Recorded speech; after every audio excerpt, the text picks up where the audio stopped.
안녕하세요. 저는 딸 하나 잘 둔 덕에 호강받으며 사는 60대 여성입니다. 현재 정말 눈에 넣어도 안 아플 자식들과 함께 행복한 하루하루를 살고 있어요.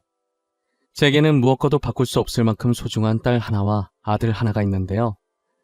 저는 오늘 여러분들께 제 딸에 대해 이야기해보려고 이렇게 사연을 보내게 되었어요. 저희 딸은 사실 제 친딸이 아니라 굉장히 특별한 인연으로 만나게 된 아이인데요. 이야기를 하기에 앞서 저는 입양아로 컸어요. 태어나자마자 어느 부잣집으로 입양이 되었죠.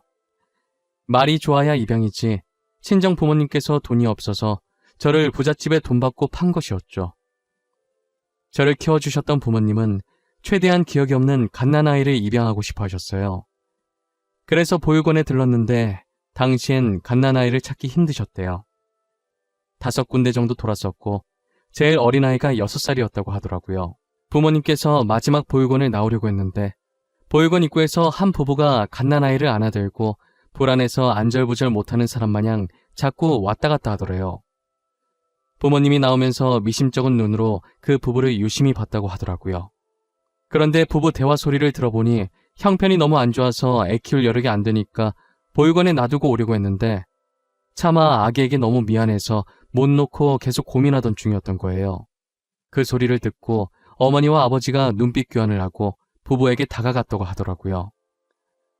부부는 저희 부모님께서 다가가니 살짝 눈치를 보며 자리를 뜨려고 했다는 거예요. 저기요, 저희가 들으려고 한 건 아닌데 가정 형편이 얼마나 어려우신 거예요? 저희는 불임이라 아이를 가질 수가 없어서 아이가 간절히 필요하거든요. 네? 아이요? 저희가 당장 밥 먹을 돈이 없어요. 지금 저희 옷차림을 보다시피 밥 먹을 돈이 없으니 당연히 아이 키울 돈도 없고요. 그 밥 저희가 해결해 드릴게요. 몇 년간은 풍족하게 드실 수 있으실 거예요. 대신 아이를 제게 입양시켜 주실 수 있으신가요? 저희는 정말 아이가 간절합니다. 부부는 저희 어머니의 말에 난처한 표정으로 잠시 동안 서로를 바라봤다더라고요. 하지만 현실은 당장 지금 먹을 돈도 없으니 결국 저희 부모님께 돈을 받고 저를 넘겨준 거죠. 딸을 갖고 싶어 했는데 갓난아이의 딸이기까지 하니 저희 부모님은 되게 좋아하셨어요. 저를 친딸처럼 불면 날아갈까 만지면 부서질까 정말 애지중지 키우셨어요. 혹시나 제가 입양하라는 사실을 알고 상처받을까봐 일부러 기억이 없을 갓난아기 때 데리고 온 것인데 다른 가족들이 저를 이름 대신 입양하라고 불러서 저도 제가 입양하라는 걸 어렸을 때부터 알았어요. 그래도 제가 입양하라고 해서 부모님을 원망하거나 미워하진 않았어요. 보통 입양하라는 사실을 알면 충격받아서 반항을 한다던데 왜 반항을 하나 이해가 안 갔어요. 친자식도 아닌 저를 이렇게 친딸처럼 잘 키워준 것만으로도 감사한걸요. 대신 할아버지의 유산을 탐내 저를 견제하는 못된 어른들이 미웠어요. 저희 아버지가 3남 2녀 중에 막내여서 그런지 할아버지의 사랑을 제일 많이 받았었어요. 비록 제가 입양하긴 하지만 할아버지는 저를 친손녀처럼 인정해 주셨고 아버지의 딸이라는 이유로 손주들 중에서 저를 제일 이뻐하셨어요. 그래서인지 아버지의 형제들이 할아버지의 재산을 탐내고 제게 못되게 굴었었어요. 저희 부모님에게 유일한 약점이 저라고 생각해서 그런 것이죠. 저희 부모님은 제가 입양하라고 불릴 때마다 안쓰러워하셨지만 마음을 강하게 먹어야 이 자리를 지킬 수 있다고 제게도 교육을 많이 시켰었어요. 저는 부모님의 교육 덕분에 상처받지 않고 그들이 저를 뭐라고 부르든 무반응으로 일궈냈어요. 무반응만이 저희 부모님을 그리고 저를 지킬 유일한 방법이라고 생각했거든요. 괜히 제가 욱해서 나서봤자 저희 가족에게 좋을 건 하나도 없었으니까요. 원래 애들은 나쁜 걸 더 빨리 배운다고 아버지 형제들에게 배운 게 이런 것밖에 없으니 당연히 사촌 언니 오빠들도 저를 입양하라고 부르며 무시했어요. 어른과 다른 게 있다면 어른들은 똑같이 비아냥거리면서 괴롭혀도 제가 반응이 없으면 재미없어서 입양하라고 부르면서도 더 괴롭히는 건 멈췄었어요.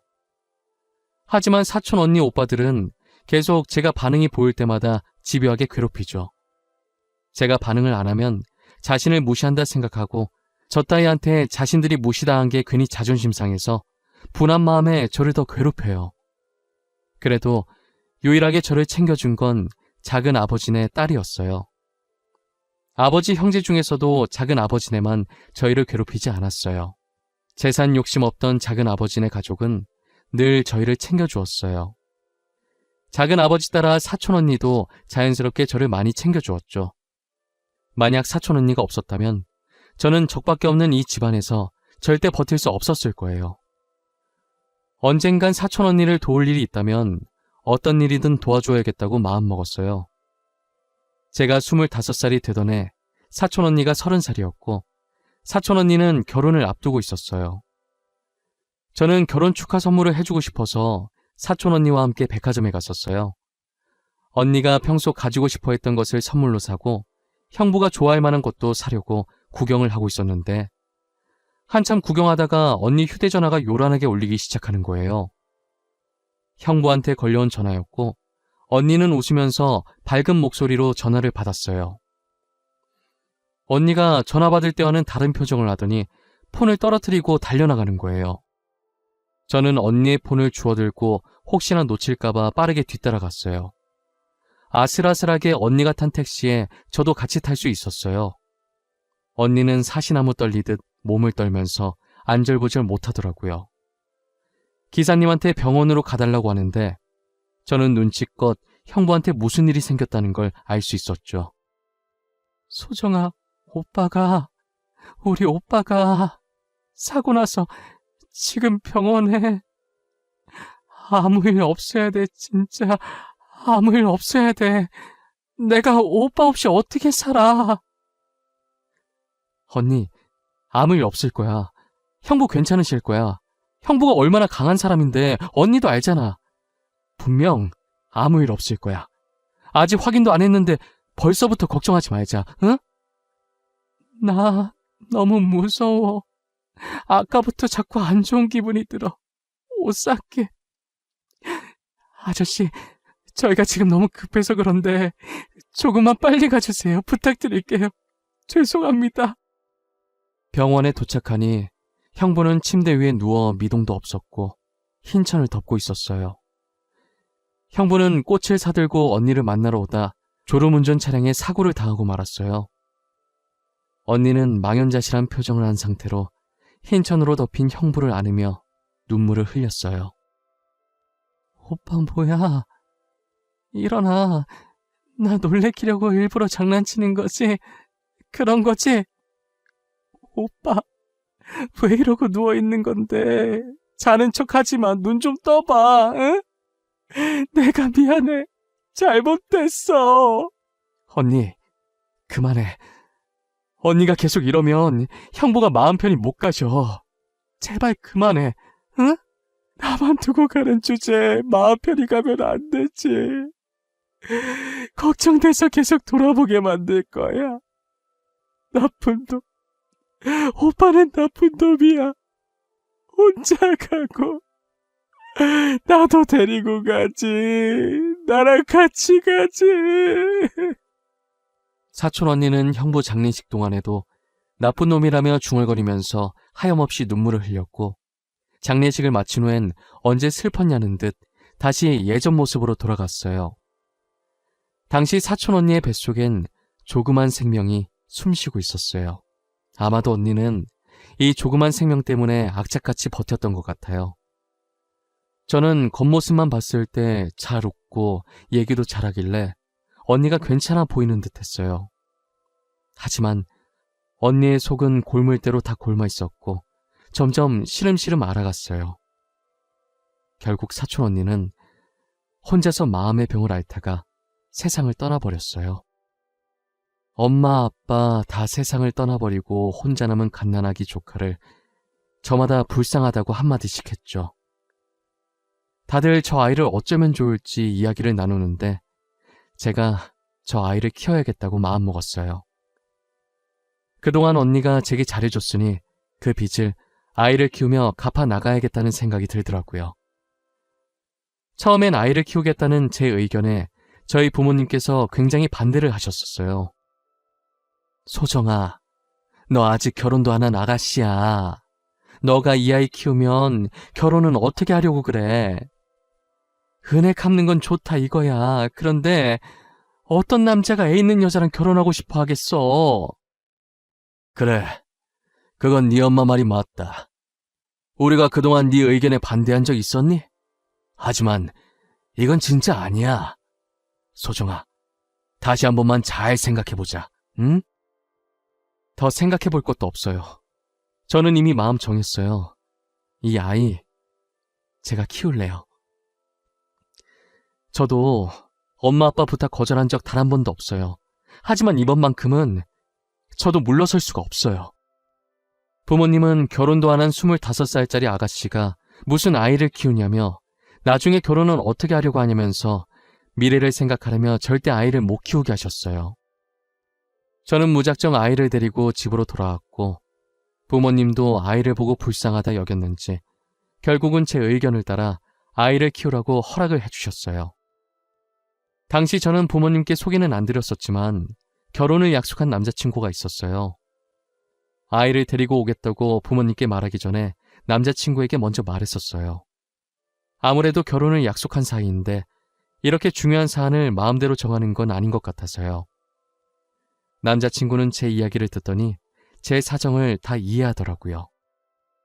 남자친구는 그렇다 치지만 문제는 남자친구의 부모님이었죠. 아무리 제 친딸이 아니지만 그래도 애 있는 며느리를 누가 좋아하시겠어요? 결혼 허락받으러 갔을 때 고민을 엄청 하다가 아이에 대해 이야기를 했어요. 평소 남자친구 부모님과 친했었지만 이 일은 친한 것과는 별개이잖아요. 그래서 어떤 반응을 보이실지 걱정했는데 남자친구 부모님도 딱한 사정을 듣더니 이해해 주시는 거예요. 남자친구 부모님은 정말 좋으신 분들이라 그분들을 보고 배운 남자친구도 좋은 사람이었어요. 결혼 후에도 조카를 친딸처럼 친손녀처럼 되게 잘 챙겨주시고 결혼 전에도 가끔 아이를 자신의 집에 데리고 오라고 하고 우스꽝스러운 표정도 지어주면서 아이랑 잘 놀아줬었어요. 남자친구도 남자친구 부모님도 너무 감사하게 저희 조카를 너무 이뻐해 주었어요. 좋은 분들 덕분에 저희의 결혼은 문제없이 진행을 하게 되었어요. 남편과 저는 조카를 배 아파 낳은 친딸이라 생각하고 10년 동안 정성껏 키웠었어요. 혹시나 친자식을 낳으면 알게 모르게 무의식 중에라도 차별하게 될까봐 자식을 안 낳으려고 했었어요. 사실 조카가 너무 이쁘고 제 딸이라 생각해서인지 굳이 아이 계획도 세우지 않았었는데 결혼한 지 10년 만에 갑작스레 아들을 임신하게 되었어요. 그리고 비록 늦게 아들을 낳았어도 이쁜 조카와 항상 차별 없이 동등하게 똑같이 키웠어요. 조카는 단 한 번도 반항을 하지 않았고 한 번씩 겪는 사춘기도 없었어요. 일찍부터 철이 들어서 저희 말도 잘 듣고 나이차 많이 나는 아들과도 잘 지냈어요.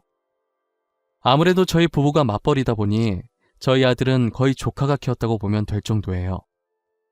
조카가 아들을 엄청 이뻐해주고 조카가 큰 누나 노릇 톡톡히 해주더군요.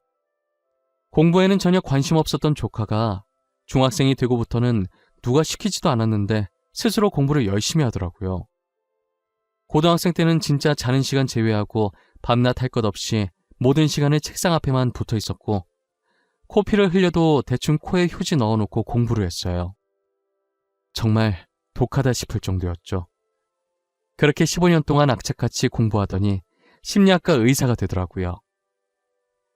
의사 가운을 입은 조카의 모습을 보니 너무 뿌듯했고 잘 자라줘서 고마웠고 언젠간 떳떳하게 언니를 다시 만날 수 있겠다는 생각을 했어요.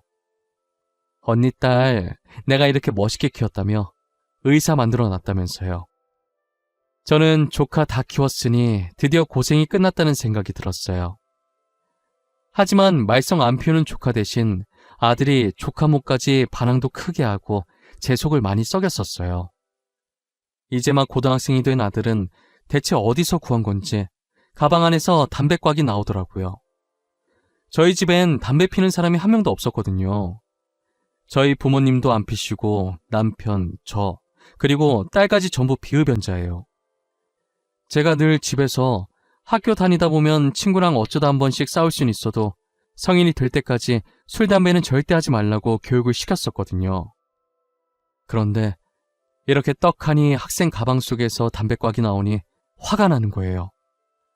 저는 담배꽉을 들고 가 게임하고 있는 아들의 머리에 내리꽂듯이 세게 던졌어요. 아들은 갑자기 날라온 담배꽉을 맞고 아픈지 머리를 문지르더니 저를 째려보더라고요. 네 가방 속에 이거 있던데 뭐야? 너 설마 담배 피니? 그런 거야? 내가 술, 담배는 안 된다고 그렇게 말했는데 어떻게 된 건지 설명해. 아씨, 엄마 왜 남의 가방을 뒤져보고 그래? 나는 사생활도 없어? 엄마가 한 행동 엄연히 사생활 침해인 거 알아? 아씨? 너 지금 엄마한테 아씨라고 한 거야? 내가 언제 그렇게 가르쳤어? 너 도대체 요즘 뭐라고 돌아다니는 거야? 어? 사고 치고 다니는 거 아니야? 내가 사고를 치고 다니든 말든 엄마가 무슨 상관이야? 엄마는 알지도 못하면서 화만 내고. 됐어. 다 필요 없어. 나가. 엄마랑 얘기하고 싶지 않으니까 나가라고. 엄마니까 상관하지. 너 사고 치면 그 뒷수습은 누가 할지 생각도 안 해봤어? 그리고 내가 뭘 모르는데. 야, 이지혁. 내가 뭘 모르느냐고. 너 담배 어디서 났는지 말 안 해? 아들은 저를 노려보며 소리 지르더니 방문을 닫아버렸어요. 저는 답답한 마음에 문을 두드리며 제가 뭘 모르고 있는지 물어봐도 답을 하지 않았죠. 조카 키울 때 이렇게까지 힘들지 않았는데 아들 녀석 키우는 건 왜 이렇게 힘든지 모르겠어요. 머리가 커질수록 자기 하고 싶은 대로만 하려고 그러고 저와는 대화를 하지 않으려고 했어요. 한번 담배가 발견되고 나니 계속 아들의 가방을 확인하게 되더라고요.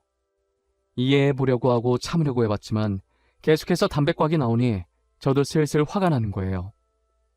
저는 아들과 차분하게 대화를 시도해보려고 했어요. 게임하고 있는 아들의 의자를 돌려 세우니 아들 얼굴에 멍자국이 있더라고요. 야, 이지혁. 너 담배도 모자라서 이젠 쌈박질도 하고 다녀? 얼굴은 그게 뭐야? 광대 쪽에 멍 있고 입술도 다 터지고 꼴이 이게 뭐냐고. 도대체 뭘 하면서 돌아다니는 거야? 엄마는 왜 항상 화부터 내? 무슨 일 있냐고 누가 괴롭히냐고 다정하게 물어볼 수는 없는 거야? 보통 아들이 맞고 왔으면 누가 때렸냐고 하는 게 정상 아니냐고. 엄마는 왜 항상 내가 문제라는 듯 말해? 네가 이렇게 담배나 피고 다니니까 그렇지. 내가 괜히 너한테 그래? 너 솔직하게 말해. 요즘 나쁜 애들이랑 어울려 다니고 그러는 거야? 어? 그런 거야? 그런 거 아니라고. 내가 피해자라고. 나 학교에서 왕따 당해. 그 담배도 내 거 아니고 걔네 거야. 걔네가 들고 있다가 부모님이나 선생님한테 들키면 안 된다고 맨날 내 가방에 숨긴단 말이야. 여지껏 꾹 닫고 있던 아들의 입에서 나온 말들은 다소 충격적이었어요. 가방에 담배꽉이 나오고 얼굴에 멍투성이일 때 질 나쁜 아이들과 어울려 놀기 시작한 줄만 알았는데 오히려 저희 아들이 왕따를 당한 피해자였어요. 저는 참을 수가 없어서 학교에 찾아가려고 했으나 그렇게 하면 더 보복당한다는 아들 말에 혹여나 아들이 정말 보복을 당할까봐 걱정돼서 그럴 수가 없었어요. 마땅히 말할 곳이 없어서 조카에게 이 사실을 털어놓았어요. 조카는 동생이 자신에게 그런 말 한 적이 단 한 번도 없었다고 놀라는 거예요. 아무래도 조카가 심리학과 의사가 되면서 아직 미성년자라 심리가 불안정한 아들이 걱정돼서 맨날 퇴근 후에 아들 방에 가서 상담을 해줬었거든요. 요즘 네 동생이 학교에서 왕따 당하고 있다더라. 엄마가 돼서 그런 것도 모르고 혼만 내고 어린 것들이 벌써부터 누군가를 괴롭히고 따돌리고 말이야. 내가 어떻게 해야 할지 모르겠어. 엄마, 지혁이가 왕따 당하고 있대? 자기가 자기 입으로? 나한텐 그런 말 없는데. 나 매일 지혁이랑 이야기 나누잖아. 근데 단 한 번도 그런 말 한 적이 없어. 너가 걱정할까봐 그런 모양이야. 나한테도 계속 말 안 하다가 이렇게 혼나는 게 억울했는지 참다 결국 터져서 말한 거거든. 이걸 진짜 어떻게 하는 게 좋을까? 근데 지혁이 말도 맞아. 우리가 괜히 섣불리 나섰다가는 지혁이만 더 피 입을 수도 있어. 일단 확실한 증거를 잡고 걔네 강제 전학 보내든 징계를 받게 하든 하고 지혁이를 다른 곳에 전학 보내자. 어떻게 증거를 잡지? 우리가 계속 따라다니면서 증거를 수집할 순 없잖아. 녹음기를 사자. 조그마한 녹음기를 지혁이 교복 자켓 주머니에 넣는 거야. 그리고 지혁이가 끼고 있는 안경도 카메라 달린 안경으로 바꾸자. 그걸로 증거를 모으는 거지. 조카는 확실한 증거를 잡기 위한 대책을 말해줬고, 조카의 말대로 녹음기와 카메라가 달린 안경을 사서 녹음기는 아들 몰래 교복 자켓 주머니 안에 넣고 안경은 책상 위에 올려놨어요. 안경이 기존에 끼던 거랑 디자인이 비슷해서 아들은 아무 의심 없이 안경을 끼고 나가더라고요. 저는 하루 종일 일이 손에 잡히지 않았고 아들의 학교 시간만 손꼽아 기다리고 있었어요. 아들은 그날도 학교에서 안 좋은 일이 있었는지 자켓이며 교복이 흙투성이로 더럽혀져 돌아왔습니다. 저는 확실한 증거가 있을 거라 생각하고 아들이 씻으러 들어갔을 때 녹음기만 살짝 들고 나왔어요. 제 방문을 걸어 잠그고 떨리는 손으로 녹음기 재생 버튼을 눌렀어요. 저는 녹음기에서 나오는 음성을 듣고 충격을 받아 손으로 입을 틀어 막았어요. 야, 전에 학교 앞에서 너랑 떡볶이 먹던 여자 진짜 네 누나 맞냐? 나이 차이 꽤 있는 것 같던데? 누나가 아니라 엄마 아니야? 사고 쳐서 너 낳은 거 아니냐고. 그런 거 아니야. 우리 누나 맞아. 그리고 나를 괴롭히는 건 괜찮지만 우리 가족까지는 건들지 말았으면 좋겠어. 부탁할게. 야, 많이 컸네 우리 지혁이. 우리한테 눈도 제대로 못 보는 주제에 이제 부탁도 다 하고. 우리 가족까지는 건들지 말았으면 좋겠어. 부탁할게. 하, 진짜 골 때리네 얘. 우리가 뭘 했다고 그래. 우린 너네 가족 손끝 하나도 안 건드렸어. 누가 들으면 오해하겠다. 그치? 그러게. 우릴 왜 나쁜 사람들로 만드실까? 아직 정신을 제대로 못 차렸네. 덜 맞아서 그러나? 더 맞아야 정신을 차리려나? 왜? 계속 우리 심기를 건들고 그러실까? 어? 가족을 상대로 막말도 서슴없이 하고 저희 아들을 괴롭히는 말도 서슴지 않았어요. 조카와 아들을 희롱하더니 아들이 그만해달라고 하자 차마 들을 수 없는 소리들이 들리기 시작했어요. 절로 손이 떨리는 그 소리에 더 들을 수가 없었어요. 결국엔 몇 초도 듣지 못하고 녹음기를 꺼버렸어요. 아들이 이런 수모를 당하는지 몰랐다는 사실에 제 자신이 너무 한심하고 아들에게 대한 미안함과 가해 학생에 대한 분노로 온몸이 떨리고 눈물이 차올랐어요. 아들 잘 때 안경에 있던 카메라를 빼서 컴퓨터에 연결해보니 녹화가 잘 되었더라고요. 저는 이 파일들을 조카에게 넘겨주었고 조카는 아들에 대한 차트 정리를 시작했어요. 아들이 왕따 당한 걸 전부 차트에 다 적어두었죠. 그런데 아들은 혹시나 저희에게 피해가 갈까봐 불안에 떨고 있더라고요. 아들 말에 의하면 가해 학생들의 집안이 되게 잘 사는 집안인 거예요. 저는 조카를 키우면서 부모님의 도움을 받지 않고자 가끔 연락만 하고 직접 왕래는 잘하지 않았어요. 저희 아들을 위해서 정말 오랜만에 부모님에게 연락해서 도움을 요청했어요. 엄마, 죄송한데 제가 부탁이 있어서 연락을 드렸어요. 저희 아들 일로 부모님의 도움이 필요해요. 한 번만 제 부탁 들어주시면 안 될까요? 이번에 잘 해결되면 절대 부탁 같은 거 하는 일 없을 거예요. 딸 부탁인데 엄마가 당연히 들어줘야지. 나는 오히려 딸이 부탁해줘서 고마운데? 우리가 지영이 키우는 거 반대했었다고 매정하게 그렇게 발길을 끊는 법이 어디 있어? 그런 거 아니에요. 제가 키우기로 했으니까 책임감 가지고 싶어서 그랬던 거예요. 나도 알아. 장난 한번 쳐본 거야. 도대체 어떤 일이길래 우리 딸이 부탁을 다 할까? 아들이면 지혁이? 우리 지혁이한테 무슨 일이라도 생겼어? 사실 저희 아들이 학교에서 왕따를 당하고 있는데 가해자들 집안이 좋아서 오히려 자기가 반항했다가 더 보복당할까봐 아무것도 못하고 있더라고요. 너네 아빠가 들으면 간만에 재밌어 하겠네. 안 그래도 요즘 삶이 무료하다던데. 엄마가 아빠한테 말해놓을게. 무슨 말인지 대충 눈치챘어. 학교 갈 날짜만 문자로 보내줘. 저희 어머니는 눈치가 빠르셔서 제가 본론을 말하지도 않았는데도 다 알아차리시더라고요. 어떻게 하라는 말도 안 했는데 알아서 다 하겠다며 날짜만 문자로 보내달라고 하고 쿨하게 끊으셨어요.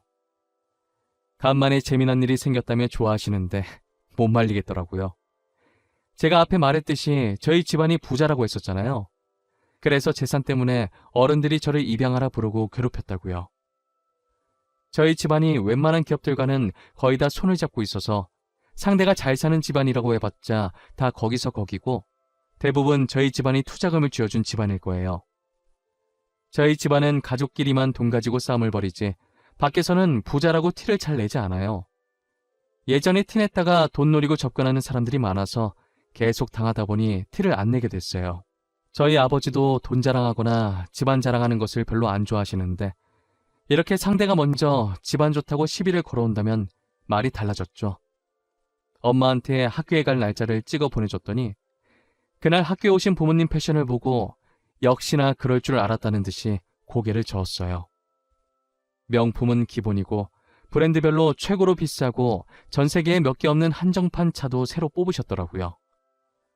고개를 빳빳하게 들고 입꼬리를 한쪽만 올리고 웃으면서 들어오시는데 어찌나 웃긴지 몰라요. 뒤늦게 온 가해자 학부모들도 꽤나 빼입고 아들들과 함께 당당하게 등장을 했는데 처음엔 기세 등등하게 콧대 세우고 등장했다가 저희 부모님을 보고는 기가 점점 죽더라고요. 그러더니 전 세계에 5개밖에 없는 한정판 아니냐고 수군거리다가 제가 헛기침을 하니 자기들도 헛기침하면서 아무 말도 안 한 척 시치미를 뗐어요. 이렇게 시간 개념이 없어서야 원. 가해자 주제 시간까지 안 지키면 어쩌자는 거야? 자기네들만 바빠? 우리도 바쁜 사람들이야. 이러니 애들이 보고 배우는 게 없는 거야. 어머, 누가 가해자라는 거예요? 지금 저희 아들이 가해자라는 말이에요? 저희 아들이 왜 가해자예요?